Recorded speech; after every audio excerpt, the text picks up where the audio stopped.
দপ্তরি না আসার অজুহাত দেখিয়ে শিক্ষার্থীদের দিয়ে টয়লেট পরিষ্কার করানোর অভিযোগ উঠেছে বিদ্যালয়ের দপ্তরির বিরুদ্ধে।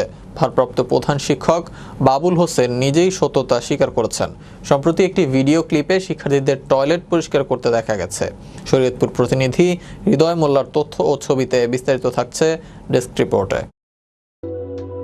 শরীয়তপুরের নড়িয়া উপজেলায় রাজনগর ইউনিয়নের 12 নং পুনাইখার কান্দি সরকারি প্রাথমিক বিদ্যালয়ের দপ্তরি নাসির মিয়া বেশ কিছুদিন যাবৎ স্কুলে আসে না।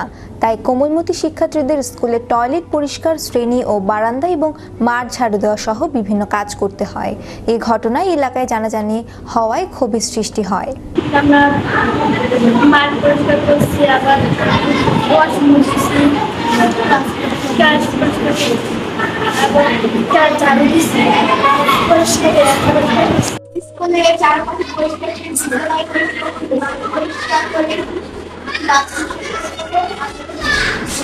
বিদ্যালয়ের সভাপতি তানিয়া আক্তারের মেয়েকে দিয়েও এমন কাজ করানো হয়েছে বলেও অভিযোগ করেন তিনি।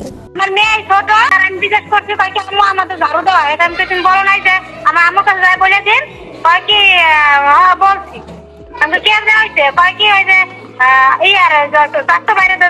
নির্বাচনের আগের দিন। এ বিষয়ে জানতে চাইলে বিদ্যালয়ের ভারপ্রাপ্ত প্রধান শিক্ষক বাবুল হোসেন বলেন, আমাদের যে দপ্তরি এলাকার একটি সমস্যার কারণে মনে হয় তার মামলা সংক্রান্ত ব্যাপার আছে, এই জন্য ও কিছুদিন যাবত স্কুলে আসতে পারে না।